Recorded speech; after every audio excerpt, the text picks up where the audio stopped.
আসসালামু আলাইকুম, welcome back to my channel পিউস craft. আজকে আমি আপনাদের জন্য নিয়ে এসেছি রেস্টুরেন্ট স্টাইলের চিকেন চিজ পাস্তা। তো আপনারা পুরো ভিডিওটি স্কিপ না করে দেখার চেষ্টা করবেন, কারণ পুরো ভিডিওতেই আমি আপনাদেরকে অনেক অনেক টিপস দিয়ে থাকি। তো এখন বড় একটি পাত্রে পানি ফুটিয়ে দেন আমি পাস্তাগুলি ঢেলে দিচ্ছি। আমি এখানে 500 গ্রাম পাস্তা নিয়েছি এবং 80% কুক করব, ওভার কুক করা যাবে না। হাফ কাপ তেল গরম করে আমি এখানে 2 টেবিল স্পুন গার্লিক দিয়ে দিচ্ছি। যখন গার্লিকের স্মেলটা বের হয়ে আসবে ঠিক তখন 1/4 কাপ অনিয়ন দিয়ে দিব। তো গার্লিকটা আপনারা অবশ্যই পেস্ট না করে এভাবে চপ করে কেটে দেওয়ার চেষ্টা করবেন, এতে করে কিন্তু ফ্লেভারটা খুব ভালো আসে। ব্রাউন কালার করে ভেজে নিতে হবে এবং এই অবস্থায় চুলা মিডিয়াম আঁচে থাকবে। দেন আমি চিকেন দিয়ে দিব। আমি এখানে বুকের মাংস ব্যবহার করেছি, এটি আমি ব্লেন্ডারে হাফ ব্লেন্ড করে নিয়েছি, মানে খুব ছোট ছোট করে কেটে নিয়েছি। আপনারাও চেষ্টা করবেন খুব ছোট করে কেটে নিতে। যে কোনো রেস্টুরেন্টেই কিন্তু ছোট করে কাটা থাকে, কারণ হচ্ছে পরবর্তীতে যে মশলাগুলি দেওয়া হবে চিকেনটা ছোট থাকলে সবগুলি মশলা চিকেনে ভালোভাবে মিশে যাবে। দ্যাটস ওয়াই ছোটো করে কেটে এভাবে আস্তে আস্তে ভেজে নিতে হবে। তো আমি এই অবস্থায় পানি ব্যবহার করব না, কারণ চিকেন থেকে যে পানিটা বের হয়ে আসবে এতেই কিন্তু চিকেন সিদ্ধ হয়ে যাবে। যেহেতু চিকেন আগে সিদ্ধ করা হয়নি, দ্যাটস ওয়াই এই অবস্থায় খুব ধৈর্যের সাহায্যে আস্তে আস্তে চিকেনটি ভেজে নিতে হবে। এটি ব্রাউন কালার করে ভাজতে হবে, কারণ পরবর্তীতে সস আর ম্যাকারনি দেওয়ার পর কিন্তু আর চিকেন ভাজা হবে না। তাই পুরোপুরিভাবে যখন সিদ্ধ হয়ে যাবে এবং ব্রাউন কালার হবে তখন বাকি উপকরণগুলি দিয়ে দিতে হবে। তো দেখতে পাচ্ছেন আমার চিকেন অলমোস্ট ভাজা হয়ে গিয়েছে। দেন আমি এক্সট্রা ঝাল এবং ফ্লেভারের জন্য 1 টিস্পুন হোয়াইট পেপার ইউজ করব। তো আপনারা এখানে ব্ল্যাক পেপার না দিয়ে অবশ্যই হোয়াইট পেপার দেওয়ার চেষ্টা করবেন। হোয়াইট পেপারে কিন্তু ফ্লেভার এবং টেস্ট অনেক ভালো আসে। দেন সয়া সস দিয়ে দিব 2 টিস্পুন। যেহেতু সয়া সসে লবণের পরিমাণ থাকে তাই এখানে সয়া সসটি অবশ্যই বুঝে দিতে হবে, বেশি দেওয়া যাবে না। আমার অরিগ্যানো না থাকায় আমি স্কিপ করেছি, বাট আপনারা এই পর্যায়ে অবশ্যই 1 টিস্পুন অরিগ্যানো দিয়ে দিবেন, এতে কিন্তু ফ্লেভার খুবই ভালো আসবে।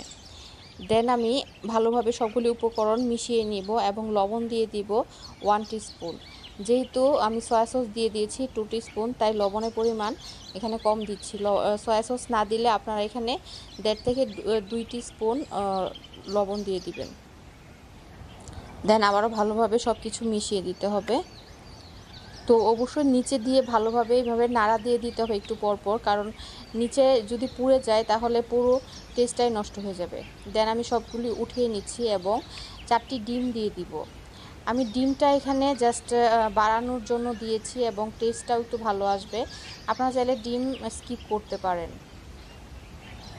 ডিম এইভাবে দেওয়ার পর যখন 1 মিনিট পরে যখন একটু হালকা হয়ে আসবে দেন ভালোভাবে একটি ভাজাকাঠির মাধ্যমে এটি ভেজে নিতে হবে এবং ভেঙে দিতে হবে। ডিমটা কিন্তু আস্ত রাখা যাবে না, অবশ্যই এভাবে ভেঙে ভেঙে দিতে হবে। দেন আমি এখানে একটু বাটার দিয়ে দিচ্ছি ফ্লেভারের জন্য। ডিমের জন্য পরিমাণ মতো আমি এখানে লবণ দিয়ে দিয়েছি। যেহেতু বাটারে অলরেডি লবণ থাকে তাই আপনারা অবশ্যই ডিমের লবণের পরিমাণটা একটু কম দিবেন। দেন আবার ভালোভাবে ভেজে নেবেন। এখন চলে যাচ্ছি মেইন প্রসেসিংয়ে। তো আমি এখানে 2 টিস্পুন বাটার দিয়ে দিচ্ছি। আপনারা চাইলে বাটারের পরিবর্তে এখানে যে কোনো তেল ব্যবহার করতে পারবেন। তো বাটারটি আমি মেল্ট করে নিচ্ছি। মোটামুটি মেল্ট হয়ে আসলে দেন আমি বাকি উপকরণগুলি দিয়ে দিব। একটা জিনিস আপনারা মনে রাখবেন, বাটার দেওয়াতে কিন্তু যে কোনো খাবারের টেস্ট এবং ফ্লেভার দুটি খুব বেড়ে যায় এবং পার্সোনালি বাটার আমার খুবই ভালো লাগে। দেন আমি মটরশুঁটি দিয়ে দিচ্ছি এখানে 1 কাপ পরিমাণে এবং 2টো টমেটো দিয়ে দিচ্ছি।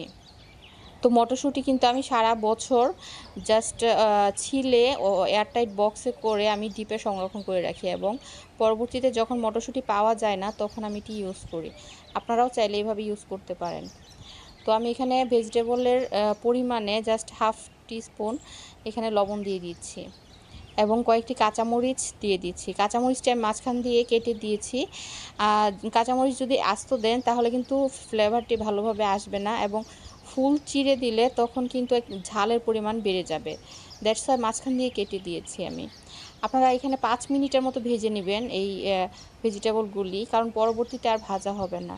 তো 5 মিনিট ভাজার পর আমি এখানে ম্যাকারনিটি দিয়ে দিচ্ছি। এটি দেখতে যদিও শক্ত লাগছে, বাট এটি কিছুক্ষণ রান্না করার পর ছুটে যাবে, কোনো সমস্যা নেই। তো এখানে হাফ কাপ পরিমাণে আমি চিলি সস দিয়ে দিচ্ছি। দেন সবগুলি উপকরণ আবার ভালোভাবে মিশিয়ে নিতে হবে। তো একটি টিপস মনে রাখবেন, আপনারা ম্যাকারনিটি সিদ্ধ করার পর যদি ঠান্ডা পানি দিয়ে ভালোভাবে ধুয়ে রাখেন, তাহলে আর একটার সাথে একটা লেগে যাবে না। দেন আমি চিকেন এবং ডিম সবগুলি দিয়ে ভালোভাবে লাড়া দিয়ে দিচ্ছি এবং হাফ কাপ পরিমাণে এখানে টমেটো সস ব্যবহার করেছি। তো টমেটো সসটা আপনারা অবশ্যই ভালো ব্র্যান্ডের ব্যবহার করবেন। যদি সস ভালো না পড়ে তাহলে কিন্তু পাস্তার টেস্টও ভালো আসবে না। দেন আমি এখানে 2 প্যাকেট পরিমাণে পাস্তার যে মশলাটা ছিল প্যাকেটে, ওটা দিয়ে দিচ্ছি এবং হাফ কাপ পরিমাণে বাটার দিয়ে দিচ্ছি। আমি এখানে মজারেলা বাটারটা ছোট ছোট করে কেটে দিয়ে দিচ্ছি। মজারেলা যে বাটার থাকে এখান থেকে আমি 70% কেটে দিয়ে দিয়েছি। আপনারা যদি পাস্তা বেশি করেন তাহলে অবশ্যই আরও বেশি দিবেন। দেন আমি 1 টিস্পুন এখানে চিনি দিয়ে দিচ্ছি। চিনিটা অবশ্যই লাস্টে ব্যবহার করবেন, এতে করে ফ্লেভার খুবই ভালো আসে। আর চিনি কিন্তু অবশ্যই দিতে হবে, এটি স্কিপ করা যাবে না। তো দেখতে পাচ্ছেন পাস্তা রেডি হয়ে গিয়েছে। এটির পুরোপুরি টেস্টি পাওয়ার জন্য অবশ্যই কিন্তু গরম গরম পরিবেশন করবেন। তো ফুল ভিডিওটি দেখার জন্য অনেক ধন্যবাদ এবং পরবর্তী ভিডিও দেখার জন্য অনুরোধ রইল। ভিডিওটি ভালো লাগলে সাবস্ক্রাইব করবেন। আল্লাহ হাফেজ।